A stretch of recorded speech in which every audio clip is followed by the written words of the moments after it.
Hello guys, आज का chapter है हमारा the summer of the beautiful. इस चैप्टर में आपको टू मेन कैरेक्टर देखने वाले हैं। फर्स्ट है अरम एंड सेकंड है उसका कजन मुराद। गाइस, दोनों ही अच्छे फ्रेंड हैं और एक दूसरे के लिए सोचते हैं। एक दिन सुबह का टाइम था, 4 बज रहे थे और समर का सीजन था। तभी मुराद अरम के रूम के बाहर आवाज लगाता है, उठो उठो। अरम उठ जाता है और बाहर देखता है तो कुछ ऐसा देखता है कि वो यकीन नहीं कर पाता। इसीलिए वो अपनी आंखों को एक बार नीचता है या मलता है। उसके बाद वो फिर से देखता है तो वो देखता है कि बाहर मुराद एक वाइट कलर के हॉर्स पर बैठा हुआ है और उसे बुला रहा है। तभी अरम के मन में आता है कि कहीं ये चोरी करके तो नहीं लाया है। अब चोरी करने का मतलब तो ये होता है कि हम चोरी करके बेच दें। तो अरम कहता है नहीं नहीं, इसने बेचा थोड़ी ना है, ये तो बस यूज कर रहा है, यूज करके रिटर्न कर देगा। वहीं पर अगर अरम और मुराद की फैमिली की बात की जाए तो मुराद की जो फैमिली थी वो काफ़ी पुअर थी एंड अरम एक ऐसी फैमिली से बिलोंग करता था जिस पर बहुत ज़्यादा विश्वास करते थे लोगों का विश्वास अंधा था उनके प्रति। तो दोनों की फैमिली की हालत कुछ ऐसी थी। तो मुराद की कंडीशन देखकर आप अंदाजा लगा ही सकते हैं कि वो ऐसे हॉर्स को अफोर्ड नहीं कर सकता था। साथ ही साथ एक बात और थी कि हमारी फैमिली के सारे मेंबर या फिर जितने भी रिलेटिव्स थे वो मुराद को पागल समझते थे। मुराद ही नहीं, उनसे पहले एक और अंकल थे हमारी फैमिली में, खुसरोव अंकल। उनकी लंबी दाढ़ी थी और उनको भी लोग पागल ही समझते थे। उनका जो दिमाग था वो एकदम बेवकूफ़ों वाला था। और खुसरोव अंकल की एक आदत थी, जब भी कोई आपस में डिस्कशन कर रहा होता तो वो बीच में बोल देते थे, इसमें कोई हार्म नहीं है, इस पर ध्यान मत दो, इससे कोई नुकसान नहीं है, इस पर ध्यान मत दो।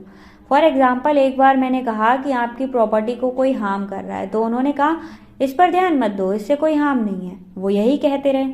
सेकंड, खुसरोव अंकल आपका बंटी गिर गया तो वो कहते हैं इस पर ध्यान मत दो, इससे कोई नुकसान नहीं है, इस पर ध्यान मत दो, इससे कोई नुकसान नहीं है। वो यही बात हमेशा बोलते रहते थे। अब इस स्टोरी में एक इंसिडेंट बताया गया है। वो कहते हैं कि 8 ब्लॉक से बार्बर शॉप पर जो खुसरोव अंकल हैं उनका बेटा दौड़कर आता है और खुसरोव अंकल अपनी शेविंग बनवा रहे होते हैं और खुसरोव अंकल का बेटा आ जाता है। वो कहता है पापा घर में आग लगी है। तो खुसरोव अंकल कहते हैं इस पर ध्यान मत दो, इस पर ध्यान मत दो। फिर वो बार्बर जो उनकी शेविंग बना रहा होता है वो कहता है अरे आपके घर में आग लगी है। फिर वो वही कह देते हैं इस पर ध्यान मत दो, इस पर मत ध्यान दो, इससे कोई हार्म नहीं है। ये कहने के बाद आप क्या कह सकते हैं, ये पागलपन ही तो था। अब यहाँ पर एक ध्यान देने वाली बात ये थी कि जो मुराद था वो उनका कोई नहीं लगता था। मतलब वो फैमिली मेंबर था बट उनके फादर नहीं थे। खुसरोव उसके फादर नहीं थे।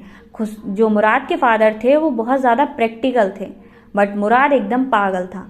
तो खुसरोव अंकल से ये पागलपन मुराद में ट्रांसफ़र हुआ था। हमारे घर में बहुत सारी चीज़ें अजीब थीं। ये पागलपन ज़रूरी नहीं है कि अपने पेरेंट्स से ही मिले, उसे ये पागलपन खुसरोव अंकल से मिला था। और हमारे घर के जितने भी फैमिली मेंबर्स थे वो उससे कहते थे ये दूसरा खुसरोव है।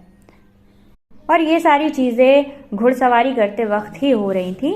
तभी मुराद कहता है कि अरम से कि तुम उतर जाओ, मैं थोड़ी देर अकेले ड्राइव करना चाहता हूँ। और तभी अरम भी कहता है कि मुझे भी थोड़ी देर अकेले में घुड़सवारी करनी है, तुम करने दोगे क्या? इतने में मुराद कहता है कि अगर घोड़ा तुम्हें सवारी करने देगा तो मुझे कोई प्रॉब्लम नहीं है। क्या तुम्हें सवारी करनी आती है? और क्या तुम नहीं जानते कि मेरा जो रिलेशन है वो हॉर्स के या एनिमल्स के साथ कितना अच्छा रहता है? तभी अरम कहता है हाँ, मेरा भी रिश्ता है, मुझे भी करने देगा, तुम जाओ फटाफट से राइड करके आओ, फिर मुझे करनी है। तभी अरम नीचे उतरता है और मुराद घोड़े पर सवार होता है। वो उसे किक करता है एंड कहता है गो। घोड़ा ऊपर उठता है और दौड़ने लगता है। मतलब अपने मुंह को ऊपर उठाकर फिर पैरों को जमीन पर रखकर वो दौड़ने लगता है। 5 मिनट हुए थे उन्हें ये सब कुछ करते हुए, क्योंकि वो 4 बजे घर से निकले थे। अब सूरज निकलने को था क्योंकि उन्होंने एक लंबा टाइम घोड़े के साथ बिता लिया था। अब आता है अरम का चांस। वो राइड के लिए घोड़े पर बैठता है और वो घोड़े जो था वो मूव ही नहीं करता है। मूव ना करने की वजह से वो उसको किक करता है और घोड़ा अपने सिर को ऊपर उठाकर इतनी तेजी से दौड़ता है कि अरम नीचे गिर जाता है और घोड़ा कहीं भाग जाता है। अब तभी मुराद पीछे से दौड़ता हुआ अरम के पास आता है और अरम से कहता है अब मुझे तुम्हारी चिंता नहीं है, मुझे चिंता है उस घोड़े की, क्योंकि वो अगर गायब हो गया या शहर में किसी ने देख लिया तो बवाल हो जाएगा। वो दोनों मिलकर कम से कम 30 मिनट में उस घोड़े को ढूंढते हैं। इतने लंबे समय के बाद जब वो घोड़ा मिल जाता है तो उसको एक वाइन यार्ड में ले जाकर बांध देते हैं। अब वाइन यार्ड में ले जाने से पहले डिसाइड ये करना था कि उस घोड़े को वापस करना है या फिर छिपाना है, क्योंकि सुबह का टाइम हो चुका था, छिपाना जरूरी था। तभी मुराद जो था वो कहता है कि इसे छिपा दूंगा, और क्योंकि मुराद के फेस पर कोई टेंशन नहीं थी तो आरम पूछ लेता है कि तुमने ये घोड़ा अभी चुराया है या पहले से ही चुरा के तुम इसकी राइड का मजा ले रहे हो। तो मुराद कहता है कि तुमने आज ही देखा है ना, बस बात खत्म। अब लोगों से यही कहना कि आज ही लिया, और मैं किसने कहा ये चुराया है, मैंने तो बस यूज किया है। तभी दोनों लोग वाइन यार्ड में जाकर उस हॉर्स को बांध देते हैं। तभी मुराद आरम को समझाता है कि घोड़े को अपना बनाना आसान नहीं होता है, हमें उससे बातें करनी होती हैं, खिलाना होता है, पिलाना होता है और उसको समझना होता है। तभी मुराद कहता है कि जब तुम बड़े हो जाओगे तो इस बात को समझ जाओगे, जब तुम 13 साल के हो जाओगे, अभी तुम 9 साल के हो, एक छोटे बच्चे हो। अब मुराद इन सब बातों को कहने के बाद आरम बोलता है कि अब मैं जा रहा हूँ अपने घर टेस्टी टेस्टी नाश्ता करने। के घर आए हुए थे और वो स्मोक कर रहे थे, साथ ही साथ टी एंजॉय कर रहे थे और अपने पुराने दिनों की बातों को डिस्कस कर रहे थे। तभी वहां पर एक फार्मर आता है और वो आकर बैठ जाता है। मेरी मॉम उसे कॉफी और टम्बैको ऑफर करती हैं और वहीं टेबल पे रखी हुई स्मोकिंग के लिए जो सिगरेट थी उनको वो यूज करने लगता है और लाइटर से जलाता है।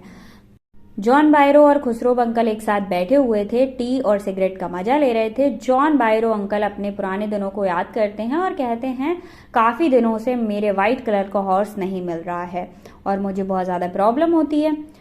खुसरो अंकल कहते हैं ध्यान मत दो, हॉर्स खोना कौन सी बड़ी बात है, मैंने भी तो अपना घर खोया है और तुम हॉर्स के लिए इतना दुख मनाओगे, ऐसा नहीं होता है। वो कहते हैं आपको नहीं, जॉन बायरो अंकल कहते हैं आपको नहीं पता वो हॉर्स मेरे लिए क्या था।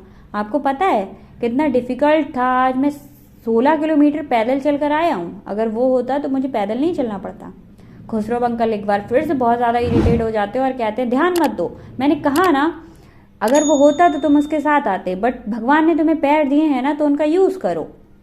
फिर से जॉन बायरो अंकल कहते हैं कि आप नहीं जानते कि वो 60,000 रुपए का था और वो खो गया, मैंने उसे 60,000 रुपए में खरीदा था। फिर से खुसरो अंकल गुस्सा हो जाते हैं और कहते हैं कि इससे किसी को कोई हार्म नहीं हुआ, ध्यान मत दो। अब ये सब बातें सुनकर और डिस्कशन खत्म होने के बाद जो खुसरो अंकल थे वो एकदम गुस्से में उठते हैं और बाहर चले जाते हैं, दरवाजा बहुत तेजी से मारते हैं। तभी मेरी मॉम आती हैं और वो जॉन बायरो अंकल को समझाती हैं कि इन्होंने अपना घर खो दिया, शायद इसीलिए बहुत ज़्यादा दुखी हैं, बट दिल से बहुत ज़्यादा साफ हैं। आप इनकी बातों पर ध्यान मत देना और इनकी बातों को इग्नोर कर देना। मुझे दुख है कि आपका घोड़ा खो गया। और ये सारी चीज़ें सुनकर मैं भागकर मुराद के पास गया और मुराद एक ट्री के नीचे बैठा हुआ था। जब मैं देखता हूँ तो वो एक पीच ट्री के नीचे रॉबिन बर्ड के विंग्स को रिपेयर कर रहा था। उसके परों में कुछ चोट लगी थी, उसको बातें करते हुए उसको रिपेयर कर रहा था। तभी मैं वहां पर पहुंचता हूँ और मेरी शक्ल देखकर मुराद कहता है क्या हुआ, और वो सारी बातें मुराद को बताता है कि कैसे फार्मर उसके घर आए थे और व्हाइट हॉर्स के बारे में पूछ रहे थे या फिर बता रहे थे। फिर वो आरम मुराद से कहता है कि तुम मुझसे प्रॉमिस करो कि जब तक मैं हॉर्स राइडिंग नहीं सीख लूंगा तब तक तुम इस हॉर्स को वापस नहीं करोगे। मुराद हंसते हुए कहता है कि तुम्हें हॉर्स राइडिंग में सीखने के लिए 1 साल लगेगा, तो क्या मैं इस हॉर्स को 1 साल के लिए अपने पास रख लूं? आरम कहता है हाँ रख लो, उसमें क्या प्रॉब्लम है। तभी जो मुराद होता है वो कहता है गैरोकेरियन फैमिली के मेंबर को तुम चोरी करना सिखा रहे हो। और ये सब सुनने के बाद मुराद मुझे कोई भी आंसर नहीं करता और सबसे पहले उस वर्ड को उड़ाने की कोशिश करता है। वो 2 बार कोशिश करता है और दोनों बार वर्ड नीचे गिर जाती है और फाइनली वो रॉबिन वर्ड स्काई में फ्लाई करने लगती है। अब 2 वीक तक यही सेम प्रोसीजर चला कि आरम और मुराद सुबह 4 बजे उठकर हॉर्स राइडिंग पर जाते थे। मुराद राइडिंग कर लेता था बट वो आरम के लिए हमेशा नीचे फेंक देता था और घोड़ा भाग जाता था। तभी वो लोग आधे घंटे तक घोड़े को ढूंढते थे, फिर उसी जगह पर लाकर बांधते थे। अब 2 वीक्स तक यही चलता रहा। एक दिन जब वो दोनों मुराद और आरम फिटवेजियन डेजर्ट वाइयार्ड पहुंचे तो उन्होंने देखा कि वहां पर जॉन बायरो भी प्रेजेंट हैं। अब मुराद और अरम एक दूसरे को देखने लगते हैं। तभी मुराद कहता है कि मुझे फार्मर से बात करना आता है, तुम एकदम चुप रहना, मैं सारी बातें करूंगा। तभी जॉन बायरो उनके पास आते हैं और कहते हैं क्या मैं तुम्हारे घोड़े को स्टडी कर सकता हूँ। मुराद उनको विश करता है गुड मॉर्निंग और कहता है हाँ आप मेरे घोड़े को स्टडी कर सकते हैं। तभी अरम आंसर करता है कि हाँ आप देख सकते हैं। उसके बाद वो उसका नाम पूछते हैं। जॉन बायरो कहते हैं इसका नाम क्या है, तो मुराद कहता है इसका नाम है माई हर्ट। एक अलग सी लैंग्वेज में उसका नाम बता देते हैं।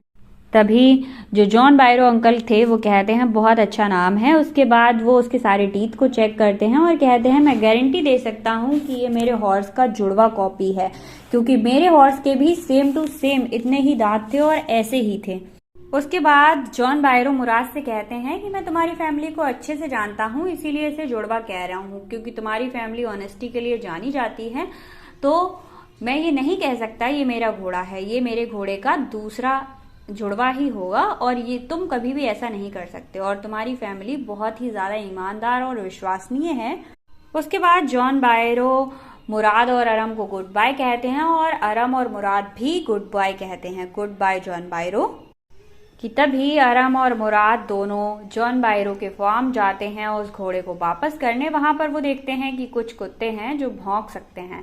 तभी अरम मुराद से पूछते हैं क्या ये डॉग्स हम पर नहीं भूसेंगे, तो मुराद कहते हैं नहीं ये डॉग हम पर नहीं भूसेंगे, क्योंकि मेरा इन डॉग्स के साथ भी एक अलग सा रिश्ता है और ये हम पर नहीं भौंकेंगे, क्योंकि अगर ये भौंक देंगे तो जॉन बायरो को पता चल जाएगा कि घोड़ा हमने ही लिया था। मुराद और अरम दोनों ही उस हॉर्स को उस फार्म में छोड़ देते हैं और लास्ट टाइम मुराद उसे गले लगाता है, मतलब हॉर्स को गले लगाता है और किस करता है। हम लोग अपने घर वापस आ जाते हैं। उसी दिन दोपहर को मुराद जो अंकल थे जॉन बायरो अंकल वो फिर से हमारे घर आते हैं और इस बार वो अपने हॉर्स के साथ आते हैं और वो हमारी मॉम को बताते हैं कि आपको पता है कि मेरा जो हॉर्स है वो वापस मिल गया, और सबसे बड़ी बात यह है कि ये पहले से भी ज्यादा स्ट्रांग है एंड बहुत ज्यादा मोटा हो चुका है। ये बात सुनकर मेरी मॉम भी बहुत खुश थी और जॉन बायरो अंकल भी। बट पिछली बार की तरह जो खड़ूस अंकल जो पागलों जैसी हरकतें करते थे वो फिर से कहते हैं चुप रहो, सब ठीक हो जाएगा या फिर इससे किसी को हर्ट नहीं हुआ, ऐसे ही बोलते रहते हैं। यहीं पर गाइस चैप्टर हमारा खत्म हो जाता है। आई होप आपको चैप्टर समझ आया होगा। मिलते हैं नेक्स्ट चैप्टर की वीडियो में। Thank you so much.